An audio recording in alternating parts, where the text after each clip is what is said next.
What's up, guys? In today's video I'm going to go over some cheap and good bait casting setups for beginners. I'm going to talk about the rod and reel that I chose and compare it to a more high-end reel. We're going to talk about the differences and why I chose what I did, and in the second half of this video I'm going to show you how I personally taught myself how to use a bait caster, and I feel like it's a good way for beginners to start. So let's get into it. Alright guys, so the first thing we're going to talk about is the reel. You might not know what reel you want to choose. You might not know where to look. When I was, exclusively using a spinning reel setup, like most spinning reel setups, I reeled with my left hand. That's how I learned how to fish. That's how I always did fish. So I personally felt more comfortable buying a left-handed reel. These are a little more hard to find, but I would say the benefits of having a left-handed reel is when you're casting, most people's dominant arm is going to be their right hand, just generally speaking, and I'll find that if people are using right-handed reels, they'll cast with the right arm, switch, and then start fishing, whereas where I fish with left-handed, cast with my right hand, and immediately I'm ready to go. I don't have to switch hands or anything like that. I've heard that a lot of people, the guys that fish tournaments and stuff like that, prefer the left-handed reels just because of speed and convenience. There's no switching back and forth 100 times. It's just, for me and for some others, it's more comfortable. It's what I recommend. Just do whatever's most comfortable for you. So the reel that I chose is an Garcia Silvermax. There's a Silvermax and a Black Max, and I'm not sure what else. The reason I chose the Silvermax is because I believe this was around 40 or 50 bucks for this reel. It's one of the cheaper reels you can get, and this is my actual first bait casting reel I ever bought, and that's the reason I'm showing you this one, because this is what I learned on, and I learned pretty easily. I like this reel because there's minimal settings to it. You have a brake on one side, and that's it. I mean, you've got the brake, and then you've got the spool tension on the other side here. But that's really your only settings. As far as reliability, it's been a pretty good reel. I've never had any issues out of it. I've caught many fish on this reel, and it's never let me down. The drag works pretty well. It just works. It's not as smooth as my higher end reels, like my Shimanos and stuff like that, but it for what it is, it gets the job done, and I cannot complain one bit, especially when it's less than a quarter of the cost of a higher end Shimano. So the rod that I decided to pair this reel up with is the Fenwick Eagle. Fenwick has a few different rod series, I guess you could say, and Eagle is one of, if not the cheapest series they have. The reason that I chose the Fenwick is mostly, just feeling them. I went to the store one day looking for a cheap setup when I was buying this, and the Fenwick, this rod, I actually bought this rod today. I originally started with a Fenwick, but this one was $70. I think the first one I bought was 60 bucks. This is a 7.6 medium heavy fast action, all that good stuff. I bought this for some hybrid fishing. So the reason that I chose the Fenwick Eagle rod is basically just the feel of it. At the time I didn't know what I should be looking for, and it was all just a big guess, and thankfully I feel like I guessed right. I really do like this rod. I recommend it. I own 2 of them now. My first one actually broke, and it was my own fault by all means. I flipped up a fish, and I held the rod straight up, and it was like a 3-pound fish, and it just snapped the tip right off. So, my fault. I was being stupid when I broke that original rod. This is actually the replacement for that one. I have a Fenwick over here off camera that you can't see, but I have a spinning reel set up for light fishing, light tackle fishing, stuff like that. Bought this one today because I wanted a nice little cheap setup, one to show you guys, but also for wiggles. But yeah, like I said, I just went to the store and I grabbed all the selection of rods they had there, and I felt them and just felt what I thought was comfortable, lightweight, and seemed well made. And you know, looking at all specifications, this one has a nice cork handle, the good little trigger. It's really comfortable to hold on to. It's not too big. It's not weird shaped. It's, you know, it's perfectly fine. I've got the stainless steel eyelets, and this is a big thing for me because I always use straight braid. If you don't have some kind of stainless or any type of metal eyelet, braid will cut into like the plastic or nylon eyelets. So if you guys like to use braid, make sure you get the stainless eyelets or some other form of metal.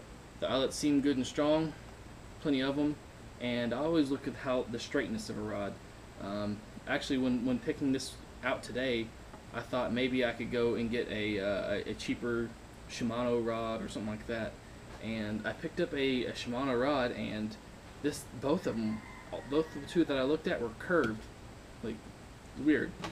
Fenwick here was, you know, perfectly straight, did great. I've trusted them. I've caught a lot of fish with Fenwick, like I said, and I like these rods. So, like I said, this rod here, about 70 bucks. If you're interested in seeing this rod, I'll have a link in the description below. The Garcia Silvermax reel, like I said, it's about 50-ish, around 40 to $60, somewhere around there. I'll have to look. I'll have this linked in the description below as well. What I have spooled on here is Power Pro, I believe 30-pound test braid. I'll also have that in the description below. I've also got a little topwater bird tied on just to give you guys some examples of how to set up and cast this rod. So some other examples of rods if you don't want the Fenwick. Another one I can recommend, it's a little more expensive, is this one right here. This is a Quantum GFORCE. It's the Gerald Swindle signature version. I think these go for about $100. I can check, but it seems to be a decent rod. I forgot I had it, to be honest, because I always use my G Loomis and my Dobbins. They're always in the boat, and this one was up in the garage, and I just found it today. But from what I remember, this has actually been a pretty good rod. This is a 7'4" heavy, extra fast. Weight-wise, it feels about the same as the Eagle. You know, relatively light.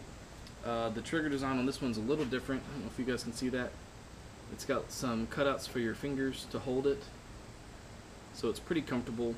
Really short handle, so you don't have to worry about it, you know, getting caught on your jacket if you're fishing in the rain or winter, fall, when, you know, if it's just cold wherever you're at. I like the shorter handle. As you can see, the length difference here from the trigger. This one's a couple inches shorter, inch and a half maybe shorter than the Fenwick. Weight-wise, this is a little bit lighter, pretty much close to the same. Stainless steel eyelets. It seems like a pretty good rod. I'll have this one linked in the description below as well if you guys want to check it out. So like I said, I chose the Garcia for a beginner's reel because the simplicity of it and the cost. You know, it's cheap, and there's basically just one thing you've got to set, and we'll go over that later. But the reason I didn't choose a nicer reel, this is a Shimano Curado 201 HG. This reel is about 250 bucks, I believe.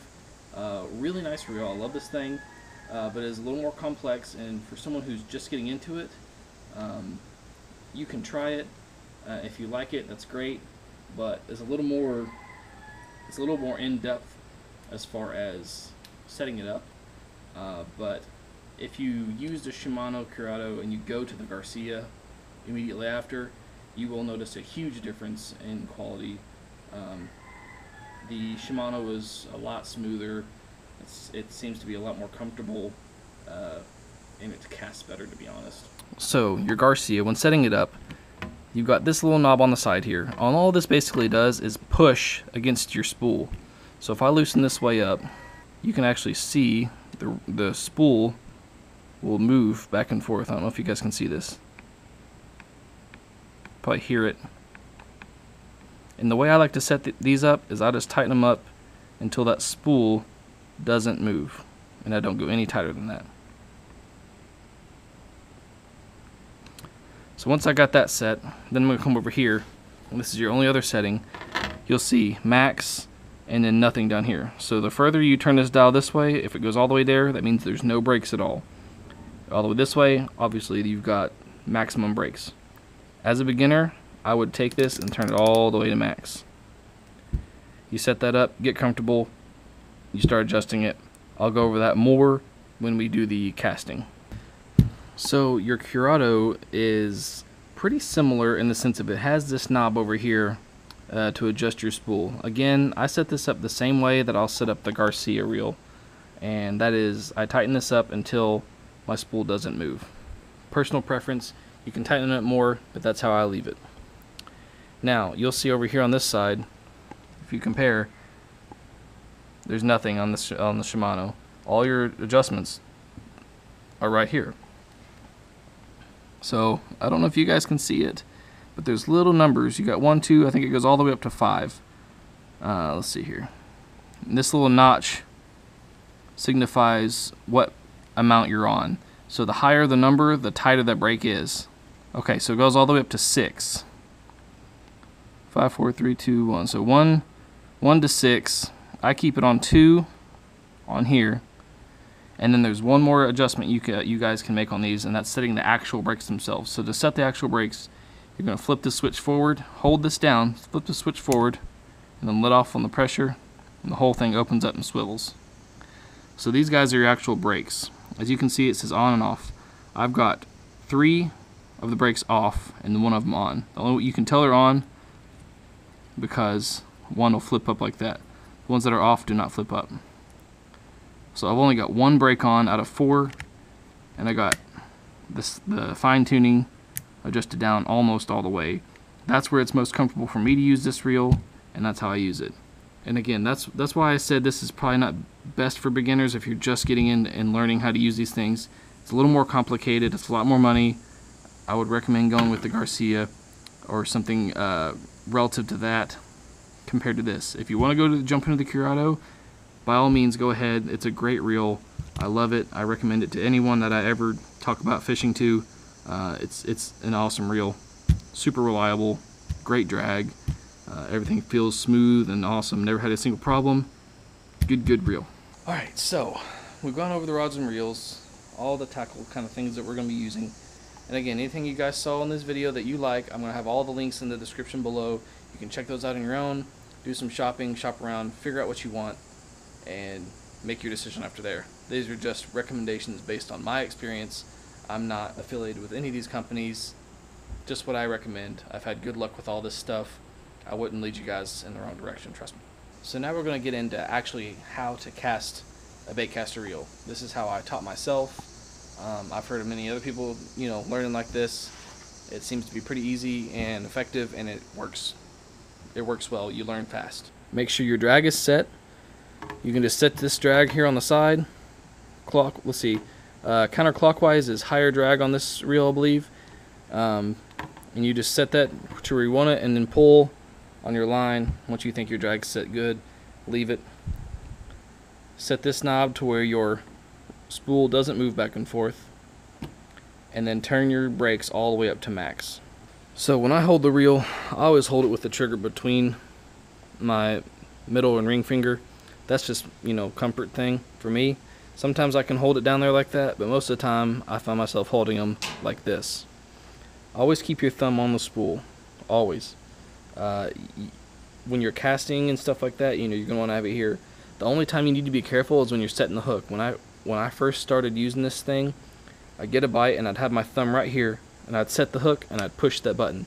And what that button does is it releases the spool. So you push this button, keep your thumb on the spool, push this button down with the same thumb, and it's gonna unlock it. Let some pressure off with this thumb, and it's gonna slowly, depending on how much pressure you let off, it's gonna let that bait drop. Now here's the thing.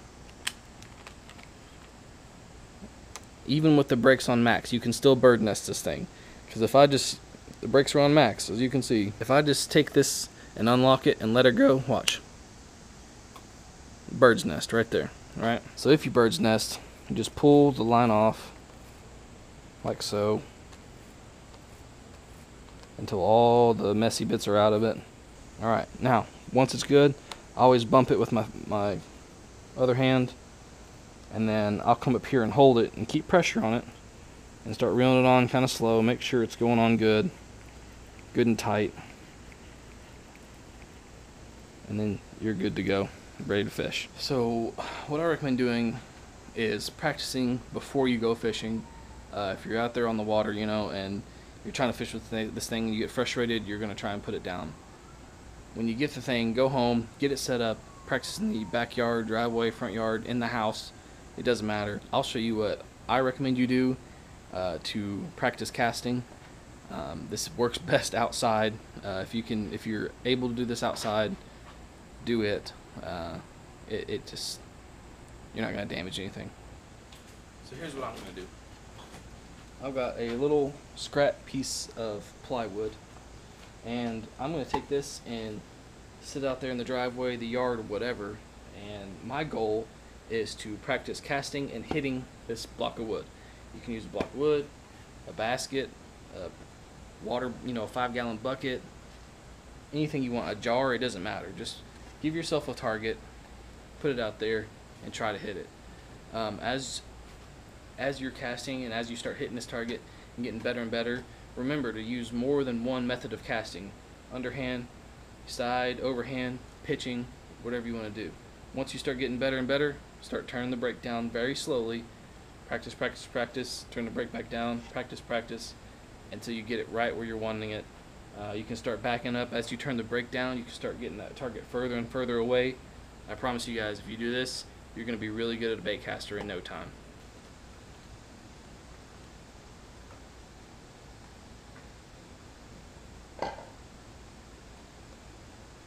Alright, so I've got my block of wood sitting out there. Now I'm going to start on the max setting, which I know I'm good at, but I'm going to do it anyway just to show you guys the entire thing. Start on the max setting, start trying to hit that target. I'm going to keep turning the brakes down until I get it to where I'm at a good comfortable spot to fish however I want.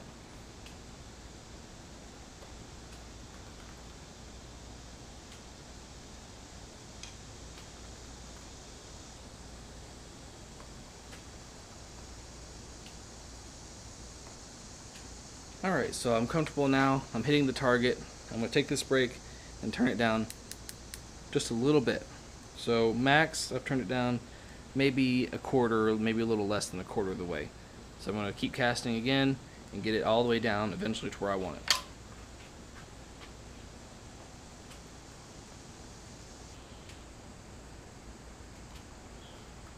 Alright, so after a while, I'm down a little bit past halfway. This is where I feel most comfortable with this thing. Pitching, casting, you know, however I want to cast it, this is where I'm most comfortable having this reel. You'll notice the further you turn this down, the further you'll be able to cast. But always remember, when you're casting, keep pressure on this reel, on the spool. If you don't keep pressure on the spool, you will bird's nest. As soon as the bait is about to hit the water, I like to put a lot of pressure on here. Basically what happens is your bait is moving out there, it's pulling line out.